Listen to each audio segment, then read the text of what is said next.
Oh, God, in this room? Yeah. I hope not. Not if I had anything to do about it. What was the Ricky Skaggs? Where did we see him? What was the show? I'm not going to admit ever watching that show. It was A friend of ours was on some morning TV show and wearing underwear or something. He wasn't really a friend. He's our friend of our tour managers. Friend of our tour managers. So a friend of we got his. this Regis and Kathy. Oh Lee my tape God, that's what it was. Sent out, and there was absolutely nothing.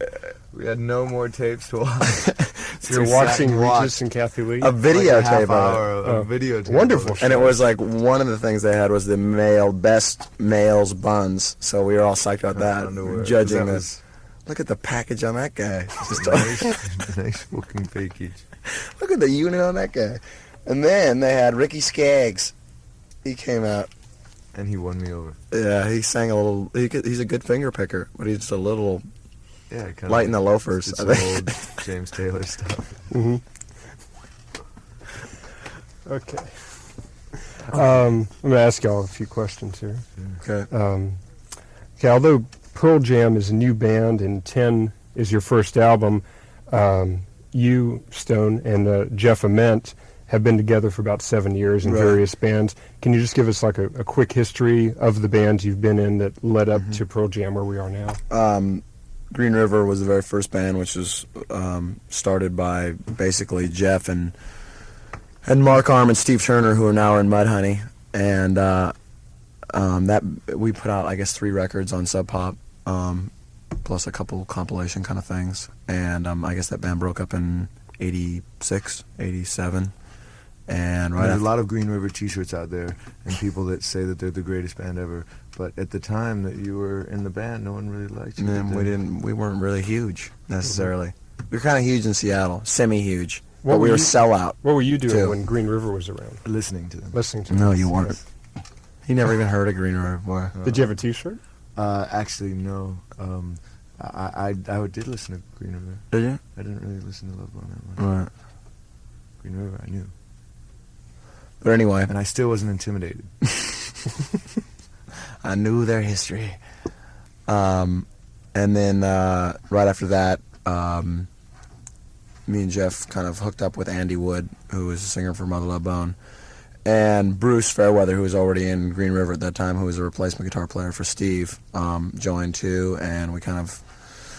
And Greg Gilmore, and so Mother Love Bone was a band for like 2.5 years or so before Andy Wood died of a heroin overdose, and after that we just decided that it was time to do something new and fresh, and we just went in and made a demo tape and ended up sending it out to people, and Eddie Vedder was one of the first people that got it, and via Jack Irons, the old drummer for the Chili Peppers, and we've been working together ever since, really. On We one of shan't the, work together again, though. We owe, actually I owe a lot. I think we all owe a lot to Jack Irons. We do. The symmetry is really intense. I mean, he was also in a band who, the reason he left, I think, was what had happened to Hillel and the passing of Hillel Slovak and the fact that we're playing with the Chili Peppers now. I mean, the symmetry is really pretty intense. Synchronicity, really. on one of the promo singles, you in the writings, you mentioned the Stone faction and the Jeff faction. Right. Is it just? I mean, the two of y'all have been through a lot together. Yeah, there's we have an interesting dynamic in our relationship. It's for some reason we work together pretty well, I think. Even though they don't speak to one another. we don't actually speak. It's all done through music, and then, of course, they have their people. Right. So Stone's people Lawyers. talk to Jeff's people. And Well, it's strange because I think generally, I don't think me and Jeff would be two people that would just hang out together if we weren't playing music together. I mean, I think we'd be friends and stuff, but we wouldn't But it's because I think we're so opposite in a lot of different ways as far as just general personalities that something about it works, and it's just we've had this relationship and it's continued, and we just I think we've both really grown to appreciate it and really are into seeing it through. How does it come about that you and Jeff do the majority of the songwriting, yet neither one of you are the main singer? I I don't know. I generally that's kind of as far as my end of it goes. I've always been kind of just a riff arranger guy. I mean, I just like come up with a riff and come up with another part for it and put them together and kind of. But as far as like lyrics, I've never considered myself a lyricist at all, and I've always been in bands where I was writing or Jeff was writing the music, and generally people were coming up with lyrics after that, you know, or vocals, or they're coming up while we were doing it together in the same room, or however, you know. It was like. Well, did you not write a lot of lyrics for this album? I didn't write any lyrics. Eddie wrote all the lyrics. When I saw the the songs credited to different people, I assumed that was who wrote the lyrics. Right. It's not- No. Okay. All the Yeah, lyrics. I mean, they're always. I think a lot of the songs, especially now, they're just all stem from like kind of organic jam sessions, and sometimes the melodies are, all like improv stuff right over the top. But the fact of the matter is that Stone's always playing. He's just always playing, and it's really a great thing, and it's really cool because it keeps, like, I think my ideas fresh too. Mm-hmm. Just because there's always something to work on. It's not like there's like one song, every 6 months, which there are definitely bands out there, and I think we've been in bands before where that's the case. I mean, even from the first week we were together, there was 10 songs, and then the next time we hung out, there was like another 10 songs, and it's pretty intense. Mm-hmm. How did y'all finally arrive at the name Pearl Jam? Well, we drove by a few other names, decided to keep moving until we found one we could make ourselves at home in. And it was, I think the name's open to interpretation, even though the real story is the fact that my great-grandma was married to an Indian chief, and actually I don't know if he was, actually he was demoted.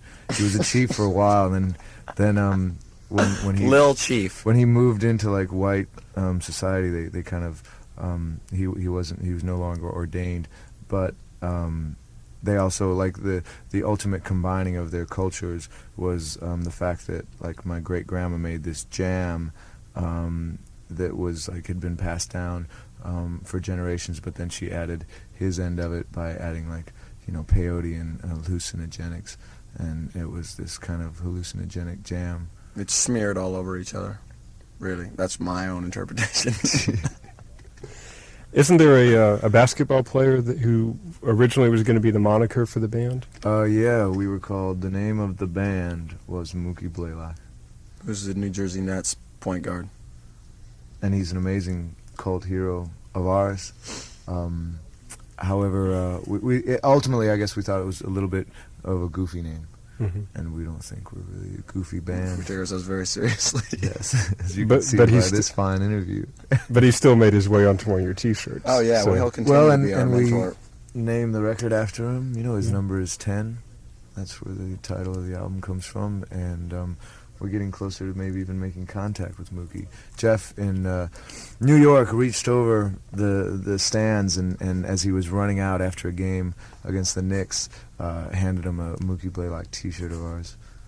So Mookie thinks there's a bunch of crazed white rock musicians He's frightened. following him around, making T-shirts, and Sits at home singing telling his his wife, praises. "Why does this happen to me? Why? What did I do?" There was a recent article in the LA Times that compared your live show to that of The Who when they were first starting out, and it said that The Who's actions were those of frustration. I'm sorry, the difference pointed out in the article is that where The Who's actions on stage, smashing the guitars, and that those were of frustration, and that yours are a display of pure existential joy. How do you feel about that description?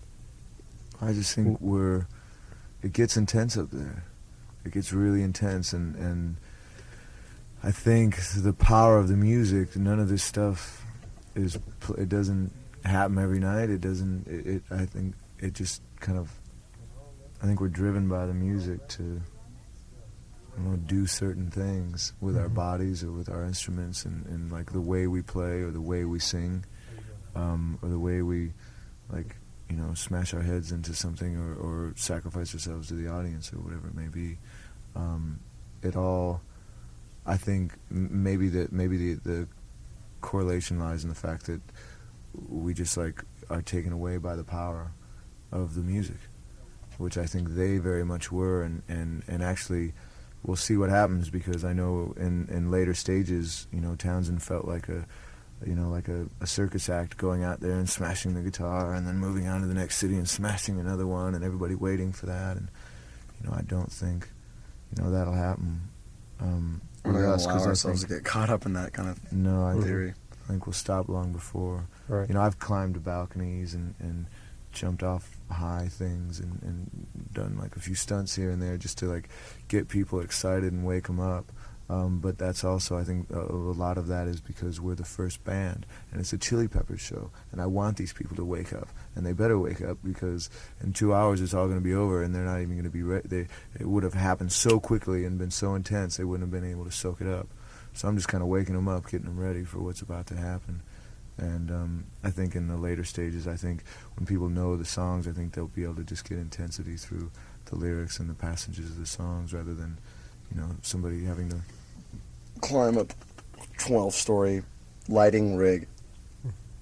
Speaking of the kill songs, themselves. let's talk about some of the songs. Can you tell me about the song Jeremy? Yeah. Actually, I've kept a lot of songs like or lyrical, some of the lyrical content like shrouded in mystery, just because, like the name we were mentioning before, it's been really great to get other people's interpretations and even inject themselves into the songs. That to me has been like really fulfilling, and I think then it becomes something bigger than just like 5 guys in a band and this is their song. It allows somebody who's listening to it or has the need to listen to something intensely. It allows them to be part of it. But I think Jeremy, I think I decided I will start talking about what that song is about, and actually, there's a place called Richardson. There's a town called Richardson. Is there? In Texas? Close to here, Oh, yeah. yeah. Yeah, not far from here.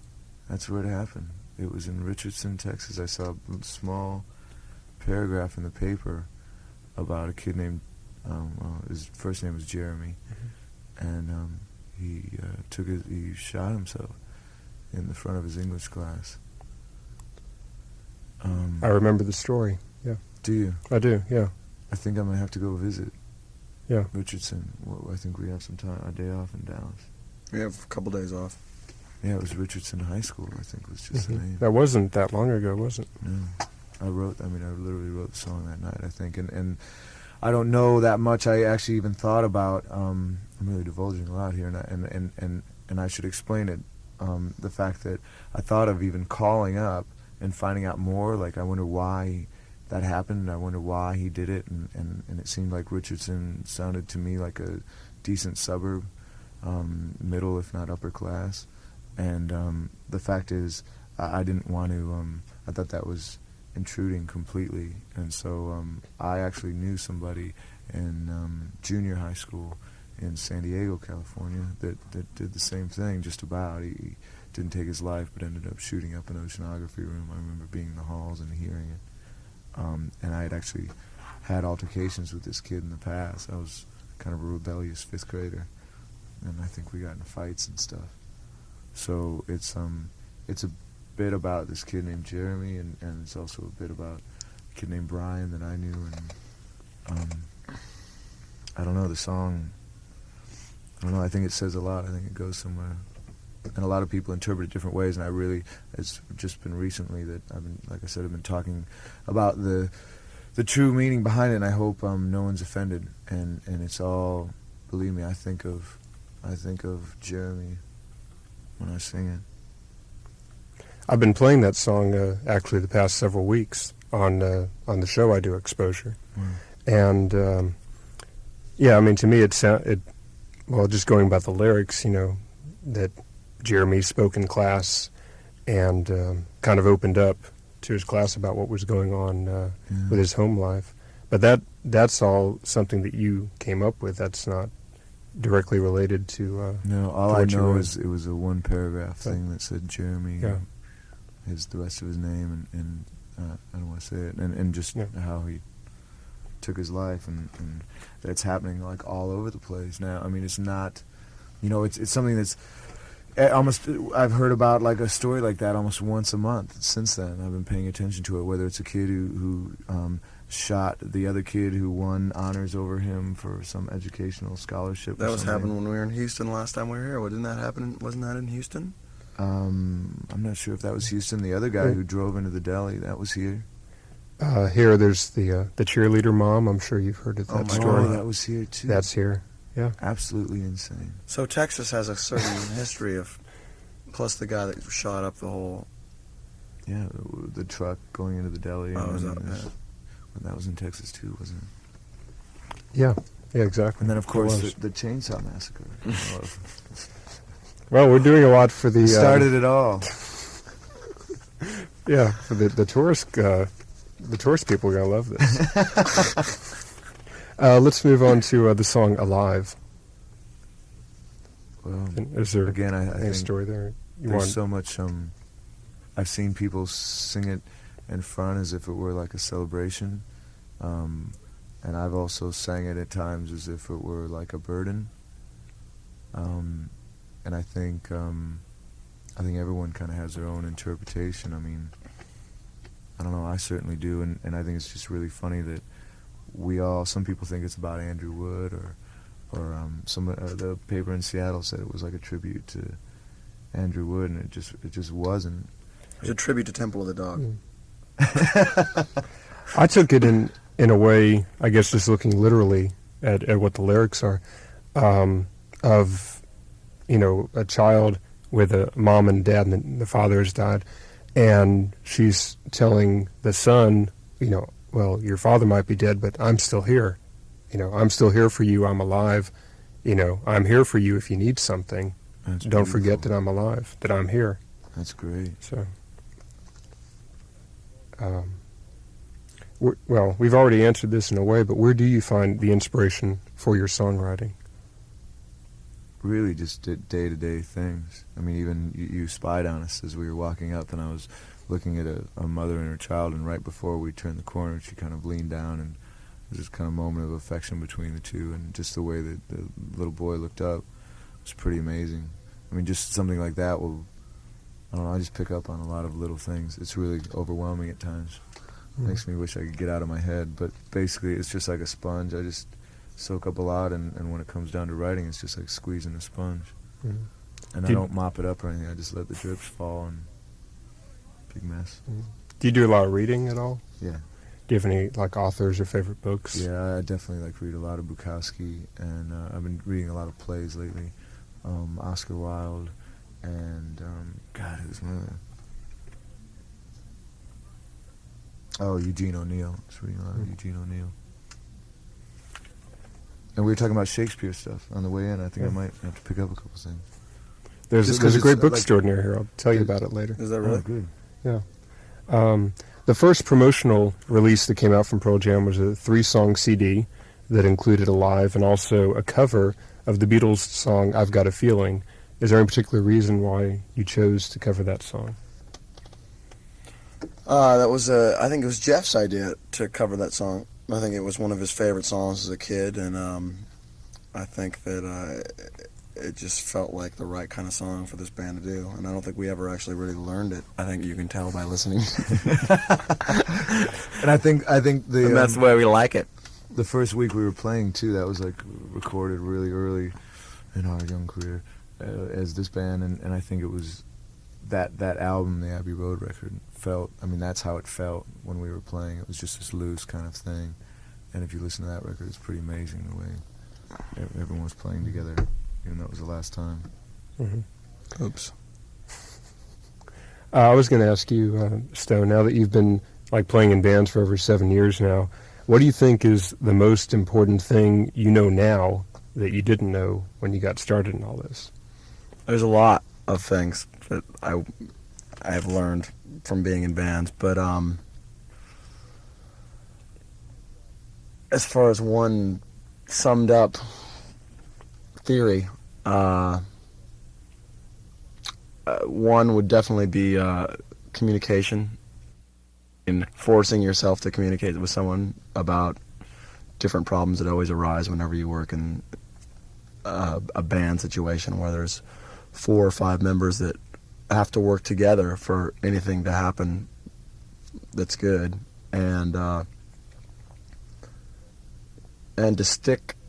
keep your focus on the day to day. Keep your focus on what you need to do today. You know, do you need to go down to the studio and pick up the demo tape, or do you need to send out the tape, or do you need to rehearse, or do you need to, you know, sit and play your guitar for 3 hours and not think about the future? Because I think if you concentrate on what you need to do to become a better musician and a better person as far as dealing with your bandmates and just those general kinds of things, good things will happen to you if you're good, you know, if you're talented. And you know, it's always nice to fantasize about what could happen in the future, but I think generally this band and myself have always focused so much more on the day-to-day that you don't get caught up in the whole, like, wanting to be a rock star more than anything in the world, and, like, that's where your priorities get really fucked up, I think, or screwed up, excuse me.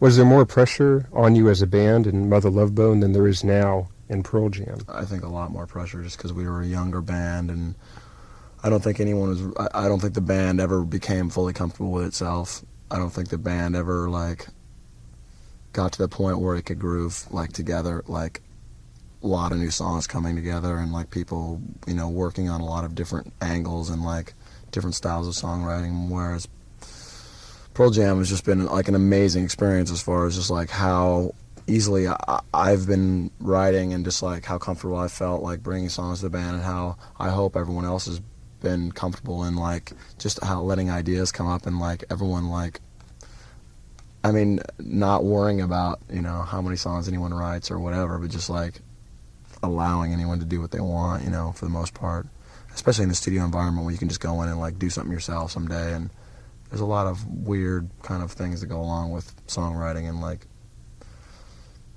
trying to make a band work, and, like, the whole ego thing, and just, like, it's a really difficult thing. And it's good to experiment. That's why I'm actually going to play drums on the next record, and Doug from King's X is going to sing. Is he? Yeah, it should be amazing. You know, yeah, right. Is he really? Yeah. You know, I called Doug to see if he'd like to do this interview, but he never called me back. Oh, well, he's not. Actually, we talked to him this morning. Did you? He hasn't been feeling very well, and he's in the middle of making a record. So I think making a record is like, you know, carrying the world on your shoulders. It's like Fitzcarraldo. Well, it's because a few weeks ago I was interviewing Follow For Now, and I told him about that, and he was like coming up with all these great questions that I never would have even known about, and I was like, man, you should. So, you know, I thought maybe he'd like to get involved in this, but... I think he's just got the weight of the world. Yeah, we understand that feeling, though. When you make a record, you become a different person. You become possessed. It's the mad scientist. Evil. You become evil. Mm-hmm.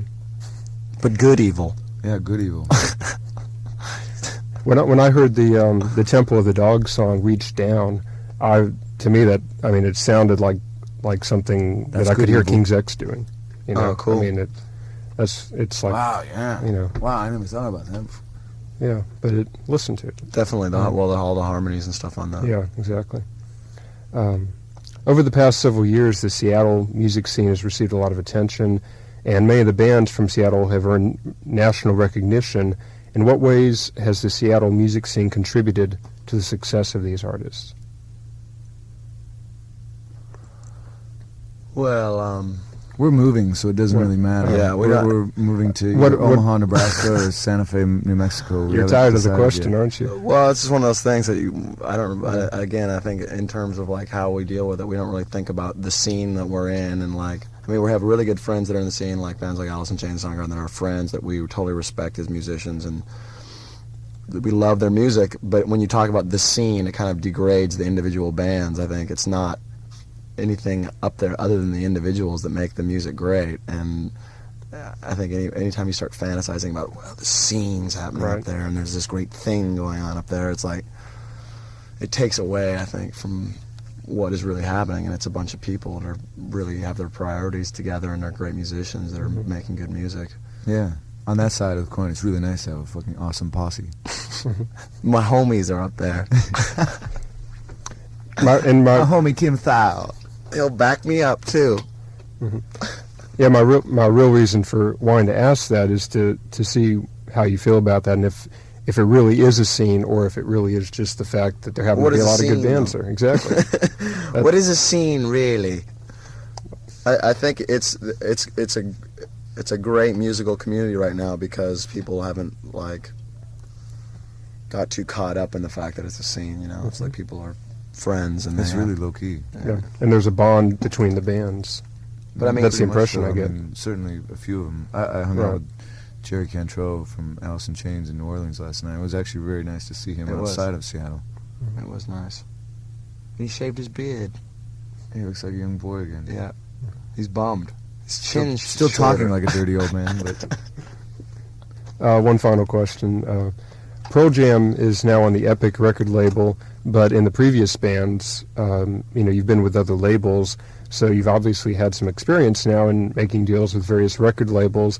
And what advice would you offer to a young band that's been recording demos and is now ready to start shopping around for that record deal? well, I'm going to start my own label called Butt Crack Records, and they can actually just write to me, and I'll sign them. I'll sign everybody.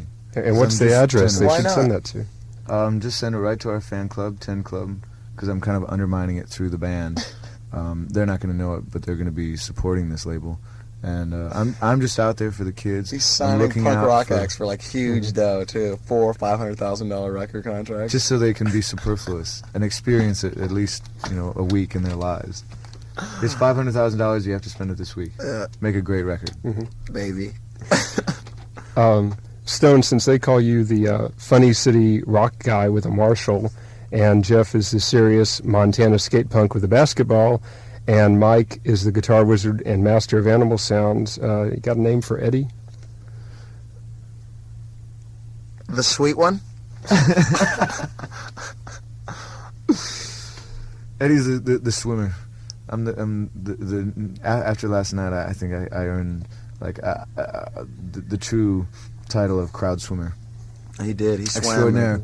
I think there was 5,000 people on the floor, another 2,000 in the rafters, and I just sat on the edge of the monitor during the last song, Porch, and took my shoes off, took my socks off, stood up, took my shirt off, kind of stretched, took a running leap, and swam on top of the crowd to the monitors, and then they passed me back. So he probably Quite an undertow. it was probably a total of almost 60, 70 yards total there and back.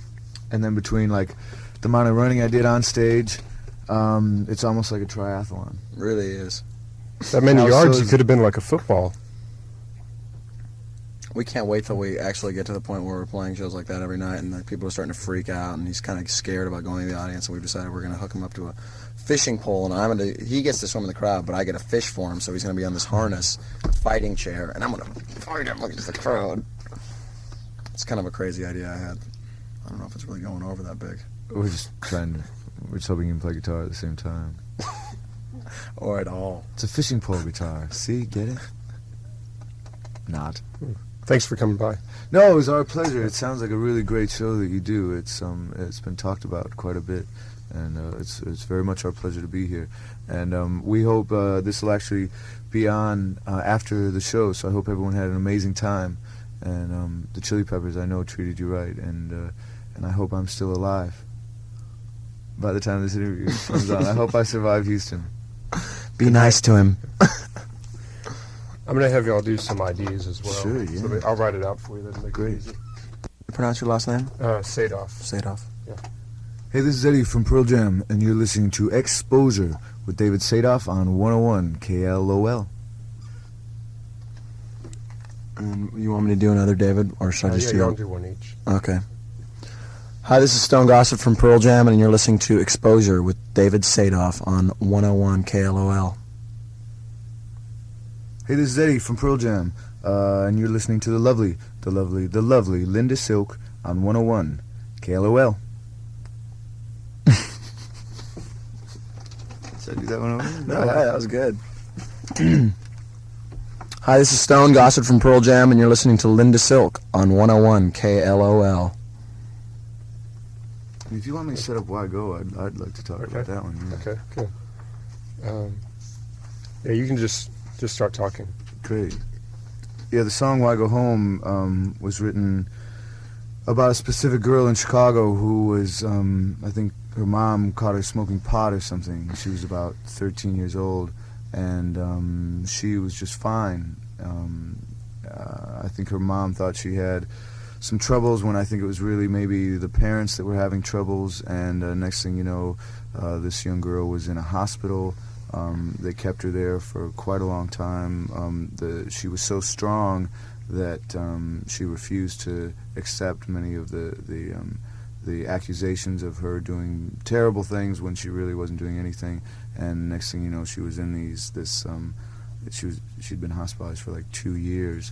The fact is that this is going on all over the place, and it's this insurance thing that goes on with hospitals and insurance and these kind of counseling prisons that they set up, and it's really something that I think is addressed subliminally in the song, but it has to be addressed on a bigger level. It happens everywhere, and I just hope someday we're able to change the fact that it is happening everywhere.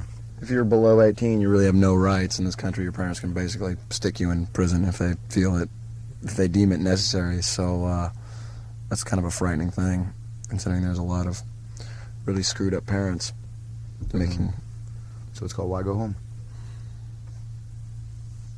Thanks, David. Thank you.